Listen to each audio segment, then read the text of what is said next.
കഴിഞ്ഞ പ്രാവശ്യം താമരക്കുരുവിന് വേണ്ടിയിട്ടൊരു വ്യവസായം പറഞ്ഞിരുന്നു എന്ന് ഓർമ്മയുണ്ടല്ലോ. നമ്മൾ ആദ്യമായിട്ട് കേൾക്കുക അതിന്റെ പേരുണ്ട് താമരക്കുരു. ഈ പ്രാവശ്യം കടലാമയ്ക്ക് വേണ്ടിയിട്ടുള്ള പദ്ധതിയുണ്ട്. പിന്നെ ഇങ്ങനെ പദ്ധതികൾ പലതും പ്രഖ്യാപിക്കുന്നുണ്ട്. ഇതുകൊണ്ട് നമുക്ക് എങ്ങനെ ഇതുകൊണ്ട് ഗുണമുണ്ടാവുക എന്നുള്ളതാണ് പ്രശ്നം. അമേരിക്കയുടെ ട്രംപിന്റെ താരിഫ് വാർ വരുമ്പോൾ എങ്ങനെ നമ്മുടെ കേരളം ഉൾപ്പെടെ ഇന്ത്യയിൽ എല്ലാ സ്റ്റേറ്റിലും ബാധിച്ചു. നമുക്കാണെങ്കിൽ 3,000-4,000 കോടിയാണ് പരമ്പരാഗത വ്യവസായ മേഖലയിൽ മാത്രം ബാധിച്ചു. എക്കണോമിയെ മുന്നോട്ട് കൊണ്ടുപോകാൻ സഹായകരമായ അധികം കാര്യങ്ങൾ ഈ ബഡ്ജറ്റിൽ പറഞ്ഞില്ല എന്നുള്ള ഒരു വിഷമം തന്നെ ഇതിനകത്തുണ്ട്. ഞാൻ പറഞ്ഞു എക്കണോമിക്കകത്ത് ഒരു വളർച്ചയില്ല എന്ന് ഞാൻ പറയാൻ കാര്യം, കഴിഞ്ഞ പ്രാവശ്യം 34,20,000 കോടി രൂപയോളം 34,20,000 കോടിയോളമായിരുന്നു നമ്മുടെ ആകെ റവന്യൂ റെസീറ്റ്സ്. അതിപ്പോ 35 ലക്ഷം രൂപയായിരുന്നു. പറഞ്ഞാൽ തുകയൊക്കെ വലുതാണെങ്കിലും ഒരു സ്റ്റേറ്റിൽ തന്നെ സാധാരണ 10,000-20,000 ഒക്കെ റവന്യൂ റെസീറ്റ്സ് വർദ്ധിക്കും. ഇന്ത്യ പോലൊരു വലിയ രാജ്യത്ത് റവന്യൂ റെസീറ്റ്സിൽ നിങ്ങൾ അതിന്റെ മുമ്പത്തെ കണക്കെടുത്തു, റവന്യൂ വരുമാനത്തിനകത്ത് ഒരു വർഷം കൊണ്ട് 10%-ഓ 5% പോലും ഇല്ല. 35 ലക്ഷത്തിൽ നിന്നും ഞാൻ പറഞ്ഞ 34 ലക്ഷത്തിൽ നിന്ന് 35 ലക്ഷം ആവുകയാണെങ്കിൽ എത്രയാണ്? 3% അപ്പൊ അത് ഞങ്ങൾ നേരത്തെ തന്നെ പറഞ്ഞുകൊണ്ടിരിക്കുന്ന നമ്മളെ നികുതി പരിഷ്കാരം മറ്റു കാര്യങ്ങളെല്ലാം ഇവർ ചെയ്യുന്നത് ഇക്കണോമിയെ സ്തംഭിച്ചിട്ടുണ്ട്. ഇനിയിപ്പം ബഡ്ജറ്റിൽ നമ്മൾ പറയുമ്പോൾ പലപ്പോഴും ബഡ്ജറ്റിൽ പറയുന്ന കണക്ക് അത്ര അറ്റൈൻ ചെയ്തിട്ട് പറ്റാറുണ്ട്. പിന്നെ വരുന്ന ക്രൈസിസ് ബാധിക്കും. അപ്പൊ ഇന്ത്യൻ എക്കണോമിയിലെ മുന്നോട്ട് പോക്കിനെ വലിയ തോതിൽ ബാധിച്ചിരിക്കുന്ന ഒരു സ്റ്റാഗ്നേഷൻ ഉണ്ട്. പല മേഖലയിലും ഇപ്പോ ചെലവ് കുറയ്ക്കുന്നത് ഇതിനകത്ത് തന്നെയുണ്ട്. നേരത്തെ നമ്മൾ പറഞ്ഞിട്ടുണ്ട് തൊഴിലുറപ്പ് പദ്ധതി പോലുള്ള പദ്ധതികളൊക്കെ വെച്ചത് വെട്ടിക്കുറച്ചല്ലോ. അത് വാസ്തവത്തിൽ ഗവൺമെന്റിന്റെ ആവശ്യത്തിന് പണമില്ല. ഇതിന്റെ പല ഘടകങ്ങളുണ്ട്. ഒന്ന്, ട്രംപിന്റെ താരിഫ് വാർ വന്നതിന് ശേഷം പല കാര്യങ്ങളും നമ്മൾ കൺസിഡർ ചെയ്ത് കീഴടങ്ങി കൊടുക്കണം. ഇപ്പൊ യൂറോപ്യൻ യൂണിയനുമായിട്ട് വന്നതിനകത്തോ തന്നെയാണ് ഇന്നത്തെ ഈ ടാക്സ് പരിഷ്കാരങ്ങളിൽ പറഞ്ഞേക്കുന്ന ഒപ്പം നിങ്ങൾ നോക്കും. വിദേശത്തേക്കുള്ള യാത്ര, വിദേശത്ത് നടത്തുന്ന ഇൻവെസ്റ്റ്മെന്റ്, വിദേശത്ത് സാധനം മേടിക്കുന്നതിനൊക്കെയുള്ള ടാക്സ് ഇളവുകളല്ലേ.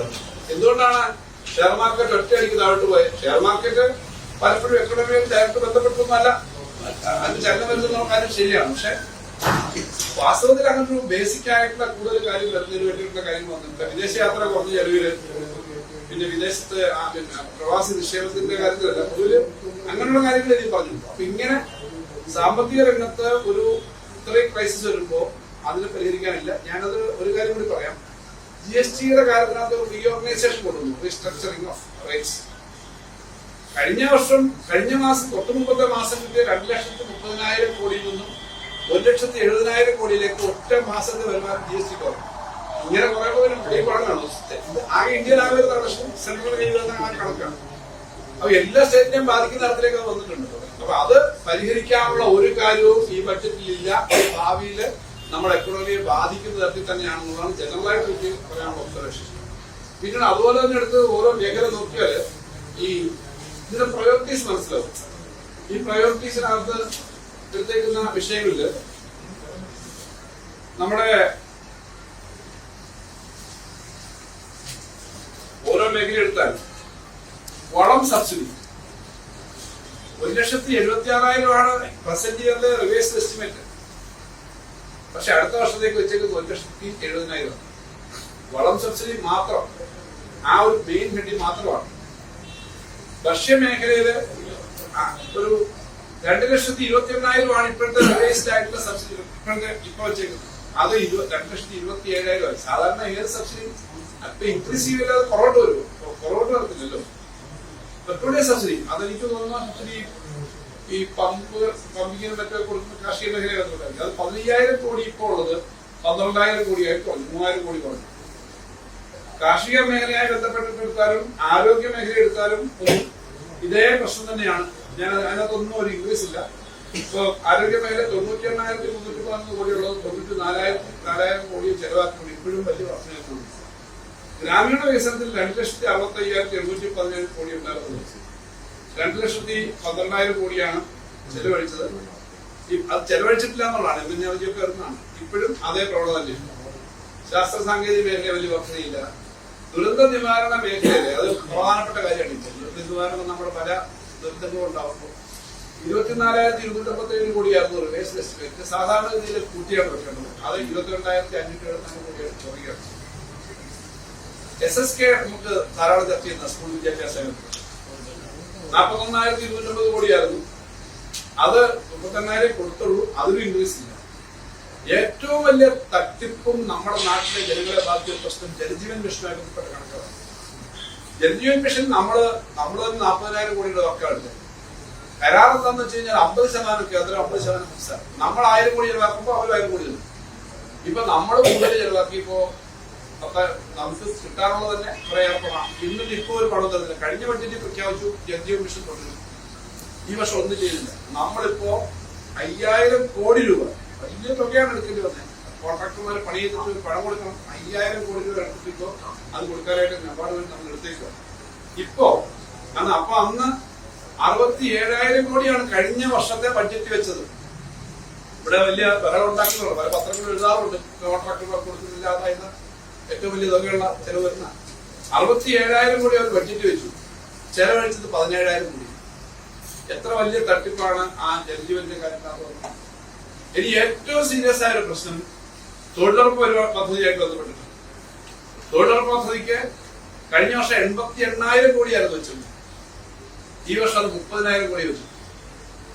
ഇവര് 60-40 ആക്കുന്നു എന്നാണല്ലോ പറഞ്ഞത്. അങ്ങനെ ആയപ്പോലും ഈ 90,000-ന്റെ 60% 14,000 കോടി ഒക്കെ ഉണ്ടേ. 30,000 കോടി വെച്ചിട്ടുണ്ട്. അപ്പൊ ഈ തരത്തിൽ കേന്ദ്ര ഗവൺമെന്റ് ഇതിനൊന്നും വെക്കാൻ പണമില്ല. കർത്തവ്യത്തെ പറ്റി നല്ലതുപോലെ പറയുന്നുണ്ടെങ്കിൽ കർത്തവ്യം ചെയ്യാൻ വേണ്ടിയിട്ട് പണമില്ലാത്തതാണ് ഇതിൽ കാണുന്നതല്ല.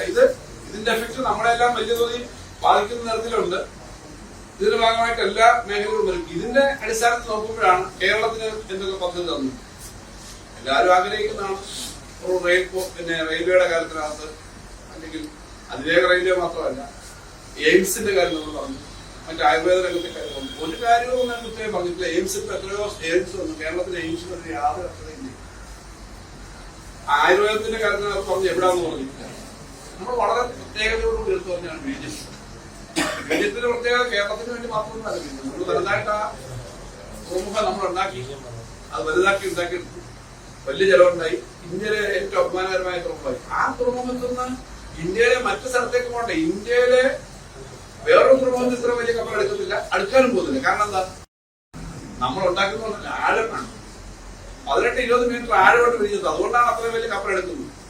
അപ്പൊ ഇവിടെ ഇറങ്ങുന്ന കപ്പലുകളിൽ നിന്ന് ചെറിയ കപ്പലുകളിൽ പോവാ, കന്യാകുമാരി പോവാ, ട്രെയിൻ വഴി പോവാ. ഇതിനു വേണ്ടിയിട്ടുള്ള സൗകര്യം രാജ്യത്താകണം. എന്ന് മാത്രമല്ല, മറ്റ് രാജ്യങ്ങൾക്കും, ഇന്ത്യൻ ഉപഭൂഖണ്ഡത്തിലെ മറ്റ് രാജ്യങ്ങൾക്കും നമ്മുടെ ഈ തുറമുഖം സഹായമാകും. അതിന് വേണമെങ്കിൽ എന്താ വേണ്ടേ? സ്പീഡാവണമെങ്കിൽ നല്ല കോറിഡോർ വേണം. ഞാൻ പറഞ്ഞാൽ വലിയ വേഗതയിലോ ട്രെയിൻ പോകണമെന്ന് മാത്രമല്ല, നല്ലതുപോലെ സാധനങ്ങൾ കൊണ്ടുപോകാൻ ഡെഡിക്കേറ്റഡ് ആയിട്ടുള്ള കോറിഡോർ വേണം. ഈ കണ്ടെയ്നർ മറ്റും പോകുന്ന കാർഗോ കോറിഡോർ വേണം. അത് വെച്ചിട്ടില്ല. 6-7 സ്ഥലത്ത് വെച്ച് വേരണം വെച്ചു. രണ്ടാമത് കേരളത്തിൽ എന്തുകൊണ്ടാണോ അതിവേഗ ഒരു കോറിഡോർ വേണ്ടതിന്റെ ആവശ്യം? കേരളം 3000 കിലോമീറ്റർ അകലെ കിടക്കുന്ന സ്ഥലമാണ് ഡൽഹിയിൽ. വളരെ ദൂരെ കിടക്കുന്ന ആളുകൾക്ക് പെട്ടെന്ന് തന്നെ സെൻട്രലിലേക്ക് മറ്റു സ്ഥലത്തേക്ക് എത്തണം. കാരണം ഇന്ത്യയുടെ ഭാഗമായി നമ്മുടെ അഡ്മിനിസ്ട്രേറ്റീവ് സെന്റർ എന്ന് ഡൽഹിയല്ലേ. മറ്റു നഗരങ്ങളുമായിട്ട് ബന്ധം വേണ്ടേ? യാതൊരു പരിഗണനയില്ല. മറ്റു പല സ്റ്റേറ്റിലും ഹൈദരാബാദ്, പൂനെ, ഹൈദരാബാദ്, ചെന്നൈ, ബാംഗ്ലൂർ, എത്ര കോറിഡോർ ഉണ്ട് അവിടെ? നോർത്തിൽ എത്ര കോറിഡോർ ഉണ്ട്? അങ്ങനെ കോറിഡോർ കൊടുക്കേണ്ടതല്ലേ? ആ കോറിഡോർ വന്നിട്ടേ ഇല്ല. ഇങ്ങനെ യാതൊരു നീതി, ഇതൊന്നും കേരളത്തിലെ ജനങ്ങളുടെ മാത്രമുള്ള പ്രശ്നമല്ല. ഇന്ത്യയിലെ ഇൻഡസ്ട്രി സഹായിക്കുന്നതിന് വേണ്ടിയിട്ടുള്ളതാണ്. കഴിഞ്ഞ പ്രാവശ്യം താമരക്കുരുവിന് വേണ്ടിയിട്ടൊരു വ്യവസായം പറഞ്ഞിരുന്നു എന്ന് ഓർമ്മയുണ്ടല്ലോ. നമ്മൾ ആദ്യമായിട്ട് കേൾക്കുക. അതിന്റെ പേരുണ്ട് താമരക്കുരു. ഇപ്രാവശ്യം കടലാമയ്ക്ക് വേണ്ടിയിട്ടുള്ള പദ്ധതിയുണ്ട്. പദ്ധതിക്കാണ്. പിന്നെ ഇങ്ങനെ പദ്ധതികൾ പലതും പ്രഖ്യാപിക്കുന്നുണ്ട്. ഇതുകൊണ്ട് നമുക്ക് എങ്ങനെ ഇതുകൊണ്ട് ഗുണമുണ്ടാവുക എന്നുള്ളതാണ് നമ്മുടെ പ്രശ്നം. അമേരിക്കയുടെ ട്രംപിന്റെ താരിഫ് വാർ വരുമ്പോൾ എങ്ങനെ നമ്മുടെ കേരളം ഉൾപ്പെടെ ഇന്ത്യയിലെ എല്ലാ സ്റ്റേറ്റിലും ബാധിച്ചു. നമുക്കാണെങ്കിൽ 13,000-4,000 കോടിയാണ് പരമ്പരാഗത വ്യവസായ മേഖലയിൽ മാത്രം ബാധിക്കുന്നത്. കേരളം ഒരു കർഷകരുടെ പ്ലാന്റേഷൻ സെക്ടറില്ല. അങ്ങനെ ഒരു സെക്ഷനും അത്തരം കാര്യങ്ങൾ ചെയ്യുന്നില്ല എന്ന് മാത്രമല്ല, ഇത് ഒരു സാമ്പത്തിക രംഗത്ത് വലിയ കൊട്ടിഘോഷിക്കുന്ന വലിയ പ്രസംഗത്തിൽ പറഞ്ഞൊരു കാര്യം AVGC പോളിസിയാണ്. AVGC പോളിസിക്ക് ആകെ വെച്ചിരിക്കുന്നത് ഇന്ത്യ പോലും രാജ്യത്താണ് ആലോചിക്കുന്നത്. നമ്മുടെ കേരളത്തിലെ 10-20 കോടി വെക്കുന്നത് പോലല്ല ഇന്ത്യയുടെ ബഡ്ജറ്റിന്റെ സൈസ്. 40-50 ലക്ഷം കോടി, 250 കോടിയാണ് ഇന്ത്യ ബഡ്ജറ്റ്.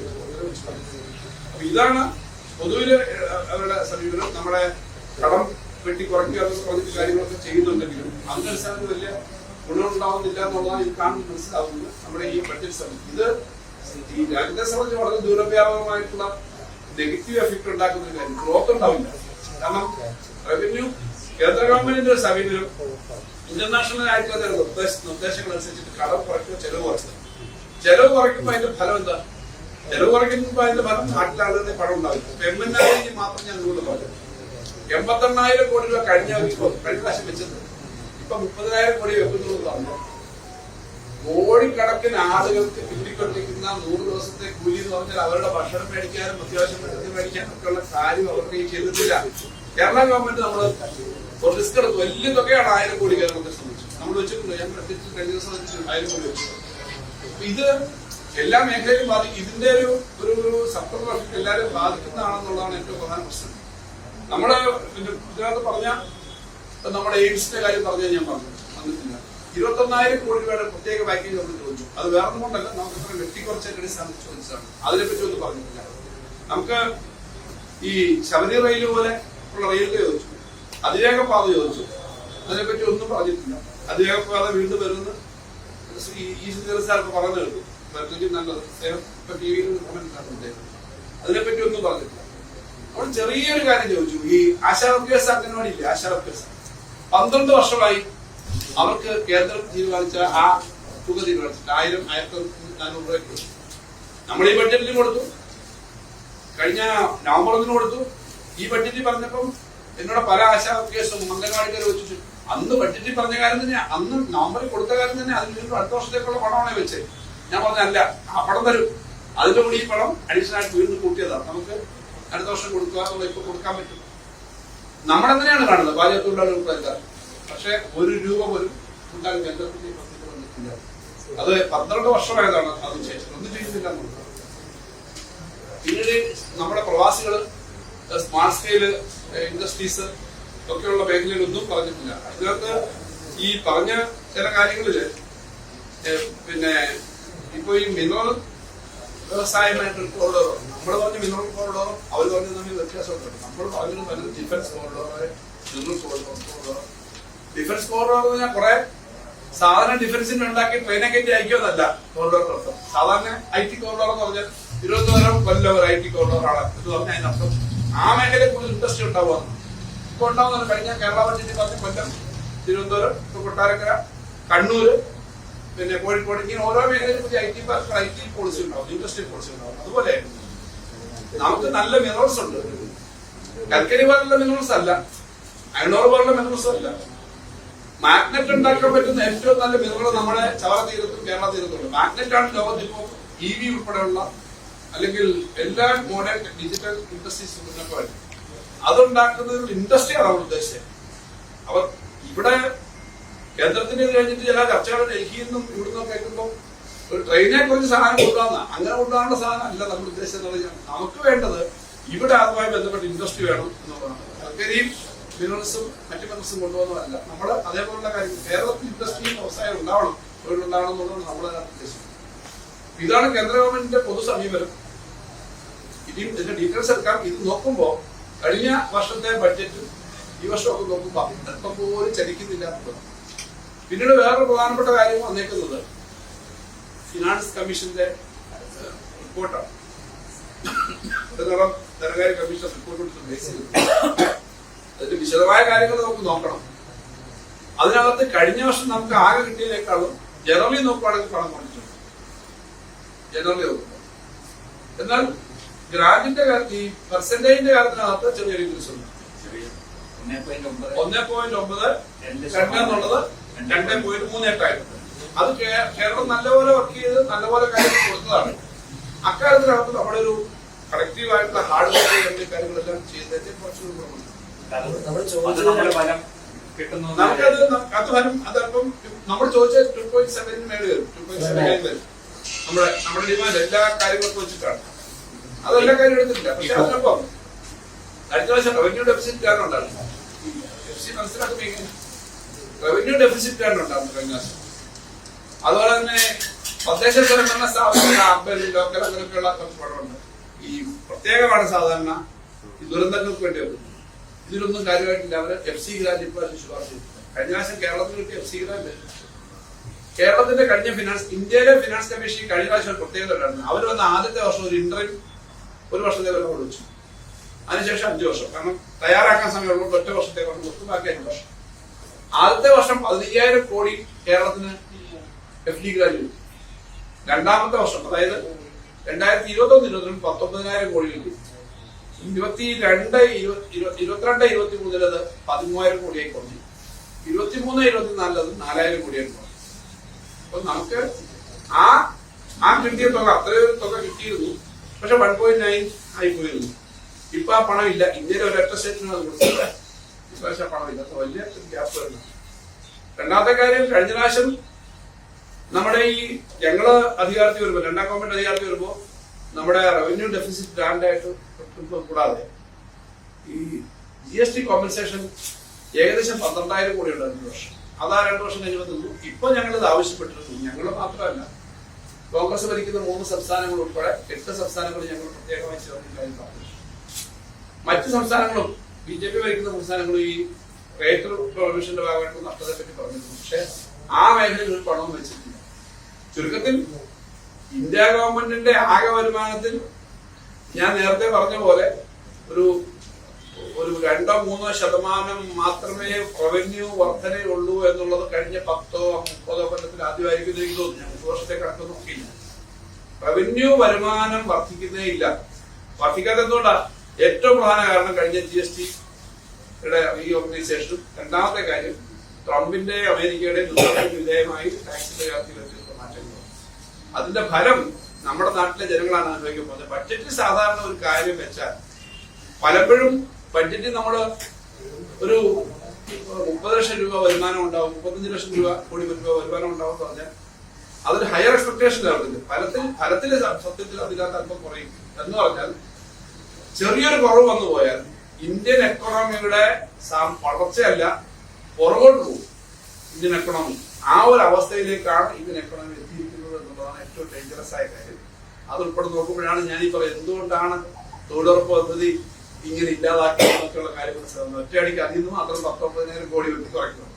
അത്രയും വലിയ വെട്ടിക്കുറവ് വരുത്താനുള്ള കാരണം എക്കണോമി ഒരു റിസഷന്റെ ബാധകമാണ്. അത് ഇന്ത്യൻ എക്കണോമിയെ സംബന്ധിച്ച് ആകെ ബാധിക്കുന്ന ഒരു പ്രശ്നമാണ്. ഇതിന്റെ ഫലമായിട്ട് കേരളത്തിൽ ഉണ്ടാകുന്ന ബുദ്ധിമുട്ടുകളുണ്ട്. അതാണ് പറയാനുള്ളത്. പിന്നെ ഫിനാൻസ് കമ്മീഷന്റെ എല്ലാ ഡീറ്റെയിൽസും നോക്കി ഞങ്ങൾ പിന്നീട് അതിന്റെ ഒരു 1.93 2.38 ആയിട്ടോ ഫിനാൻസ് കമ്മീഷൻ അതിന് നമ്മൾ എങ്ങനെയാണ് അത്രയും കിട്ടിയ അത്ര ആശ്വാസമല്ലേ? അതല്ലേ അത് നമുക്ക് കഴിഞ്ഞ പ്രാവശ്യം കിട്ടിയതിനേക്കാളും അല്പം കൂടി മെച്ചപ്പെട്ട ഒരു സ്ഥിതി വരും. ഞാൻ ബഡ്ജറ്റ് അവതരിപ്പിച്ചോട് പറഞ്ഞപ്പോ കുറച്ച് നല്ല ഇൻക്രീസ് കാണിച്ചിരുന്നു. നമ്മുടെ അതിന്റെ പ്രൊജക്ട് ഒക്കെ അനൗൺസ് ചെയ്യുമ്പോൾ നിങ്ങൾ പലരും വിചാരിച്ചോണം എന്താണെന്ന് സന്തോഷം ചോദിച്ചു. ഇതിന്റെ അടിസ്ഥാനത്തിലാണ് പറഞ്ഞത്. നമുക്ക് പ്രാവശ്യം ഇതിനേക്കാളും കുറയാൻ പറ്റത്തില്ല, കഴിഞ്ഞ പ്രാവശ്യത്തെക്കാളും കുറയാൻ പറ്റത്തില്ല. പക്ഷെ അന്ന് നമുക്ക് കിട്ടിയ റവന്യൂ ഡെഫിസിറ്റ് ഇപ്പൊ ഇല്ല. ഇതിനകത്ത് നമുക്ക് വന്നെന്നുള്ളത് കുറച്ച് ഇമ്പ്രൂവ് ചെയ്തെന്നുള്ളത് ആ പെർസെന്റേജ് നമ്മൾ വർക്ക് വന്നിട്ടുണ്ട്. പക്ഷെ കഴിഞ്ഞ പ്രാവശ്യം 53,000 കോടി കിട്ടിയിടത്ത് 53,000 കോടി ഇല്ല. 6 വർഷമായിട്ട് എല്ലാ സ്റ്റേറ്റിനും കിട്ടിയാലും നമുക്ക് നല്ലതുപോലെ കിട്ടിയിരുന്നു. GST കോമ്പൻസേഷനും അന്ന് നിർത്തി. ഇപ്പോഴും ഈ പ്രശ്നം വന്നിട്ടില്ല. അതുകൊണ്ട് ആ ഒരു പ്രശ്നമുണ്ട്. എന്നാൽ ഈ ഇതിനകത്തൊരു ഇത്രയും ചെറിയൊരു പെർസെന്റേജ് വന്നു എന്നുള്ളത് നമ്മുടെ നല്ലൊരു വർക്കാണെന്ന് അന്ന് തന്നെ ഫിനാൻസ് കമ്മീഷൻ പറഞ്ഞിരുന്നു. നമ്മൾ കൊടുത്ത വർക്കുകളുടെ ഡാറ്റ ഈ ക്രൈറ്റീരിയ വരുന്നതുമായിട്ടാണ് നമ്മൾ ആവശ്യപ്പെട്ടത്. ഇവർ പറഞ്ഞിരുന്ന പോപ്പുലേഷൻ ക്രൈറ്റീരിയ മാത്രമല്ല, മറ്റു പല ക്രൈറ്റീരിയ ഉണ്ട് ഇത് തീരുമാനിക്കാനായിട്ട്.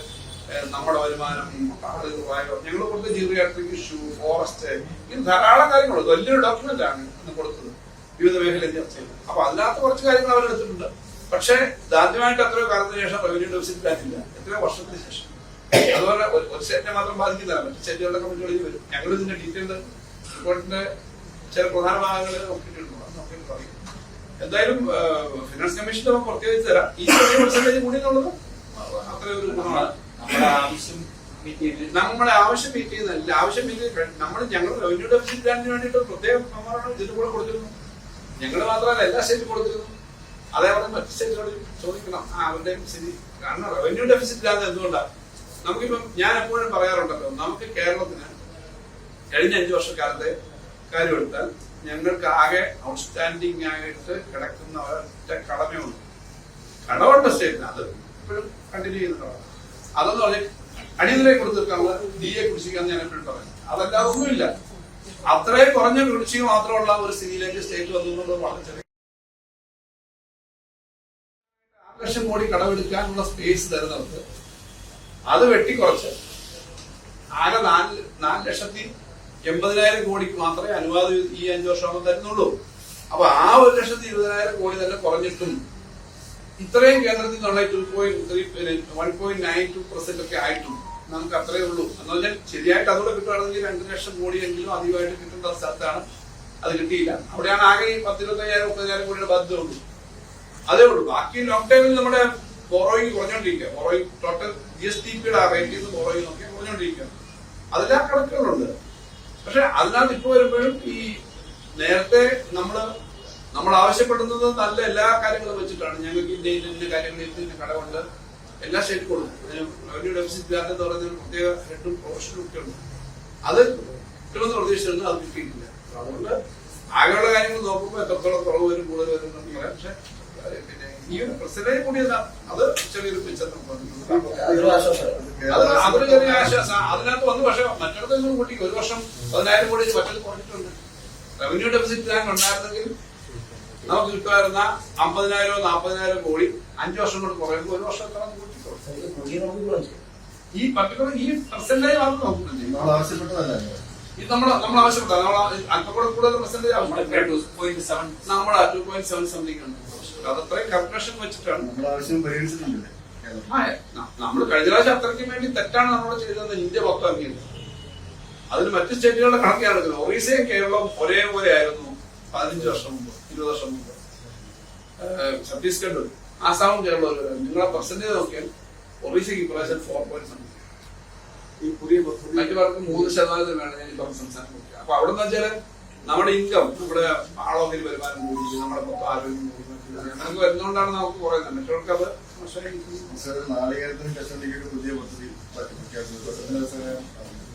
അത് വാല്യൂഡഡ് ആയിട്ടുള്ള കാര്യങ്ങൾക്ക് വേണ്ടിയിട്ട് ചെയ്യാന്നാണ് പറഞ്ഞിരിക്കുന്നത്. നാളികേരമുണ്ട്, കശുവണ്ടിയും അതുപോലുള്ള ഐറ്റങ്ങളുണ്ട്. നമുക്ക് ഗുണപരമായിട്ടുള്ള പ്രൊജക്ട് ആണെങ്കിൽ എടുക്കാൻ പറ്റും. കശുവണ്ടിക്കൊക്കെ അത് ഗുണമായിട്ട് കിട്ടുവാണെങ്കിൽ നല്ലതാണ്. എന്താണ് പ്രൊജക്ട് എന്ന് കാണുമ്പോൾ ആയുർവേദ 3 ആയുർവേദ എയിംസ് പോലെ 3 സ്ഥാപനങ്ങൾ പ്രഖ്യാപിച്ചിട്ടുണ്ട്. അത് കേരളത്തിലുണ്ടോ എന്നുള്ളത് കാണുമ്പോൾ അറിയും. നമ്മൾ ആവശ്യപ്പെട്ടു ആ മെമ്മോറാണ്ടത്തിന്റെ കോപ്പി നിങ്ങൾക്ക് വേണമെങ്കിൽ ഒന്നുകൂടെ അയച്ചുതരാം. ഇപ്പൊ നേരത്തെ കഴിഞ്ഞ കൊടുത്ത മെമ്മോറാണ്ടത്തിന്റെ കോപ്പി നോക്കിയിട്ട് അല്ല ധാതു ഇടനാഴി രണ്ടും കൺസെപ്റ്റും സെയിം ആണോ എന്നുള്ള സംശയം എനിക്കുണ്ടെന്ന് പറഞ്ഞു. നേരത്തെ വ്യവസായ മന്ത്രി തന്നെ പറഞ്ഞൊരു കമന്റ് ഉണ്ടല്ലോ. നമ്മൾ പറഞ്ഞേക്കുന്നത് നിങ്ങൾ ആ കത്തി നോക്കിക്കോ. ചില പ്രത്യേക ലോഹങ്ങള് ഇതൊക്കെ ഒരു ട്രെയിനെ കയറ്റി കൊണ്ടുപോകേണ്ട ലോഹമൊന്നുമില്ല. ഒരു ലോറിയെ കൊണ്ടുപോകേണ്ട അത്ര ഐഡിയ ഉള്ളൂ. പിന്നെ ഫെലേറിയ, കാരണം കാഡ്മിയം, അങ്ങനെ സിർക്കോണി, അങ്ങനെ ഒത്തിരി സാധനമില്ലേ. അതിൽ മാഗ്നറ്റ് ഉണ്ടാവുന്നതിന് ലോകത്ത് വളരെ കുറച്ചേ ഉള്ളൂ. ഇപ്പൊ അമേരിക്ക എത്ര വരട്ടിയിട്ടും ചൈനയെ അവർക്ക് തീർത്തും തടയാൻ പറ്റാത്തതുകൊണ്ടാണ് ഇന്ന് ലോകത്ത് ഏറ്റവും കൂടുതൽ മാഗ്നറ്റ് ഉണ്ടാക്കുന്നവരാ. മാഗ്നറ്റ് വേണം EV ഓടണമെങ്കിൽ. നമ്മുടെ ഈ എല്ലാ ഇലക്ട്രോണിക് സാധനത്തിലും ഒക്കെ ഈ മാഗ്നറ്റ് വേണം. വലിയ തോതിൽ വേണം. ഈ ലിഥിയം അയൺ അങ്ങനെയൊക്കെ പറഞ്ഞിട്ടുള്ള ബാറ്ററിക്കൊക്കെ വേണ്ട കാര്യങ്ങളാണ്. ഇത് ഉണ്ടാക്കുന്ന രാജ്യം എന്ന് പറഞ്ഞാൽ ഇപ്പൊ ഏറ്റവും കൂടുതൽ വന്നിട്ടുള്ളത് ചൈനയിലാണ്. നമുക്ക് ഈ വളരെ റയറൊക്കെ ഉണ്ട്, ഈ മൂലകങ്ങളുണ്ട്. പക്ഷെ അത് ടെക്നോളജി പ്രധാനമാണ്. ഇതുണ്ടായിട്ട് സാധനം ഉണ്ടാവില്ല. അത് ചെയ്യാൻ പറ്റുന്ന തരത്തിലേക്കുള്ള വ്യവസായങ്ങൾ 10-40,000 കോടി രൂപയുടെ തന്നെ ഇൻവെസ്റ്റ്മെന്റ് വേണ്ടി വരുന്ന വ്യവസായങ്ങൾ സ്വാഭാവികമായിട്ടും അതിന് ഇത്രയും ഇന്ത്യയെ സംബന്ധിച്ച് വളരെ പ്രധാനമാണ്. നമുക്ക് എക്സ്പോർട്ട് ചെയ്യാൻ ആ വ്യവസായങ്ങൾ വേണമെന്ന് വെച്ചിട്ടാണ് നമ്മളിപ്പോ ബഡ്ജറ്റ് പറഞ്ഞത്. ഞങ്ങൾ അതിന്റെ ഒരു സ്റ്റഡി നടത്തി ചില എക്സ്പെർട്സിന്റെ ഇതൊക്കെ ഡീറ്റെയിൽസ് എടുത്തിട്ട് അതുകൊണ്ട് വെച്ചിട്ടാണ് ഞാൻ ഈ കഴിഞ്ഞ ദിവസം ബഡ്ജറ്റ് അവതരിപ്പിച്ചപ്പോൾ ഈ ഇടനാഴി പറഞ്ഞു. ആ ഇടനാഴി എന്ന് പറഞ്ഞാൽ ഒരു ട്രെയിനിന്റെ സാധനം കൊണ്ടുവരില്ല. എപ്പോഴും ഞാൻ ഈ പറഞ്ഞു അല്ല, IT ഇടനാഴി എന്ന് പറഞ്ഞാൽ അത് ഒരു ഇൻഡസ്ട്രി ബേസ്ഡ് ആയിട്ടുള്ള ഇൻഡസ്ട്രിയാണ്. കെമിക്കൽ ഇൻഡസ്ട്രി ഇടനാഴി എന്ന് പറഞ്ഞാൽ അങ്ങനെയാണ്. അതാണ് നമ്മുടെ കൺസെപ്റ്റ്. എന്തായാലും സെൻട്രൽ ഗവൺമെന്റ് ഇൻഡസ്ട്രിയെ സഹായിക്കാനുള്ള നിലപാടെടുക്കുന്നത് നമുക്ക് നോക്കാം. അല്ലാതെ ഇപ്പം ഉള്ളത് പിന്നെ ഞാൻ മനസ്സിലാക്കുന്നത് വ്യവസായത്തെ സഹായിക്കുക എന്നുള്ളതായിരിക്കും അവർ ഉദ്ദേശിക്കുന്നത്. അതാണെങ്കിൽ നല്ലത്. അല്ലാതുള്ള കാര്യം നമുക്ക് നോക്കിയാൽ അല്ല. ഇടനാഴി എന്ന് പറഞ്ഞാൽ ഇപ്പം ചില TV പറഞ്ഞ് ഇങ്ങനെ ട്രെയിനിൽ ഇങ്ങനെ കൊണ്ടുപോകും, അങ്ങനല്ല. താനേ അതല്ല.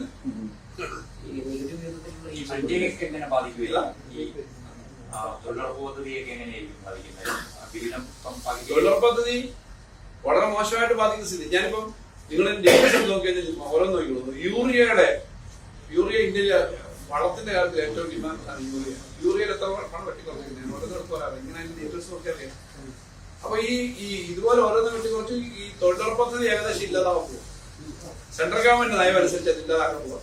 ഇല്ലാതാക്കാൻ നമ്മൾ സമ്മതിക്കുന്നതല്ല. തൊഴിലുറപ്പ് പദ്ധതി എങ്ങനെയും കുറച്ചെങ്കിലും നിലനിർത്തണം എന്നുള്ളതുകൊണ്ടാണ് കേരളത്തിൽ കഴിഞ്ഞ വർഷം വരെ ഇല്ലാത്തൊരു ഐറ്റമാണ് 1000 കോടി അധികം കൊടുക്കേണ്ടി വരുമെന്ന് പറഞ്ഞാൽ ചെറിയ കാര്യമല്ല. 1000 കോടി എന്ന് പറഞ്ഞാൽ പല ഡിപ്പാർട്ട്മെന്റുകൾക്കും 4-5 ഡിപ്പാർട്ട്മെന്റിന്റെ ഒരു വർഷത്തെ ചെലവാണ് ഈ 1000 കോടി. പക്ഷെ ഈ തൊഴിലുറപ്പ് തൊഴിലാളി എന്ന് പറഞ്ഞാൽ സാധാരണക്കാരായ ഗ്രാമങ്ങളിലെ സാധാരണക്കാരെ സംരക്ഷിക്കാൻ ഉത്തരവാദിത്വം ഉണ്ടെന്നുള്ളതുകൊണ്ട് റിസ്ക് എടുത്ത് തന്നെയാണ് ധനകാര്യ മന്ത്രി എന്നതിലേക്ക് കണക്ക് കൂട്ടുമ്പോൾ ആ പണം വെച്ചത്. അത് കേന്ദ്ര ഗവൺമെന്റ് തന്നില്ലെങ്കിൽ വല്ലാത്ത അബദ്ധത്തിലാണ്. നമ്മളിത് വെച്ചിട്ടുണ്ട്, കുറെ കാര്യങ്ങൾ നടക്കും. അവരുടെ ഒരു ആറ്റിറ്റ്യൂഡ് അതൊന്നും വേണ്ടെന്നുള്ളതാണ്. അതൊന്നും ഒരുപാട് ഇങ്ങനെ റിട്ടേൺ ഉണ്ടാക്കുന്ന എന്നുള്ളതാണ്. കേന്ദ്ര ഗവൺമെന്റ് ബജറ്റ് പ്രഖ്യാപിച്ചില്ലെങ്കിലും കേരളത്തിന്റെ അതിവേഗ റെയിൽവേയുടെ നമ്മളിപ്പോ അംഗീകരിച്ചിട്ടുള്ളത് RRTS എന്ന് പറയുന്ന ഒരു സംവിധാനമാണ്. RRTS സംബന്ധിച്ച് കേന്ദ്ര ഗവൺമെന്റുമായിട്ടുള്ള പ്രാഥമികമായിട്ട് സംസാരമൊക്കെ നടത്തുന്നുണ്ട്. ഇപ്പൊ ഡീറ്റെയിൽസിലെ അപ്രൂവലായിട്ട് നമ്മളിപ്പോ ക്യാബിനറ്റ് അംഗീകരിച്ചു. അത് 2-3-4 ഘട്ടങ്ങളായിട്ട് ചെയ്യുന്നൊരു പദ്ധതി നിലയിലാണ്. ബഡ്ജറ്റ് പ്രസംഗത്തിൽ പറഞ്ഞ ഒരു കാര്യം നമുക്ക് ശ്രദ്ധിച്ചു കാണും. ഏത് പേരാണെന്നോ ഏത് കാര്യമാണോ എന്നുള്ളത് നമുക്ക് പറയാനില്ല. വേഗത്തിൽ യാത്രയാകുന്ന സംവിധാനമാണ്. ആ സംവിധാനം ആവശ്യമാണ്. അതിനു പറ്റിയിട്ടുള്ള കാര്യങ്ങളാണ്. അപ്പൊ അതുകൊണ്ട് നമ്മൾ ആ ഒരു പ്രൊജക്റ്റുമായിട്ട് കേന്ദ്ര ഗവൺമെന്റ് സഹായത്തോടെ മുന്നോട്ട് പോകാൻ നമ്മൾ ആഗ്രഹിക്കുന്നു. അവരിപ്പൊ പറഞ്ഞത് ഇതൊന്നും വന്നിട്ടില്ല. എന്താ ആറ്റിട്ടുള്ളത് ഇപ്പൊ ഈ പറഞ്ഞ 4-5-7 മേഖല പറഞ്ഞല്ലോ ട്രെയിൻ റോഡും. അതിലൊന്ന് കേരളത്തിലേക്ക് തീർച്ചയായിട്ടും വിഴിഞ്ഞത്തേക്കാവേണ്ടതായിരുന്നു. വിഴിഞ്ഞ തിരുവനന്തപുരം ആയാലും. കാരണം അത്രയേറെ ഇൻഡസ്ട്രിയൽ ആയിട്ടുള്ള ഗ്രോത്തിനുള്ള സാധ്യതയുണ്ട്. ഞങ്ങള് അവരോട് പറഞ്ഞ മറ്റൊരു കാര്യം നേരിട്ട് പ്രമാണം കൊടുക്കും. വിഴിഞ്ഞം ഒരു പോർട്ട് ബേസ്ഡ് ആയിട്ടുള്ള മാരിടൈം സെന്റർ ആണ്. നമ്മൾ കുറെ പണം ഇപ്രാവശ്യം വെച്ചിട്ടുണ്ട്. വ്യവസായങ്ങൾ ധാരാളം വരണമെങ്കിൽ അതിന് അടിസ്ഥാനം ഉണ്ടാക്കണം. അതും പറഞ്ഞു.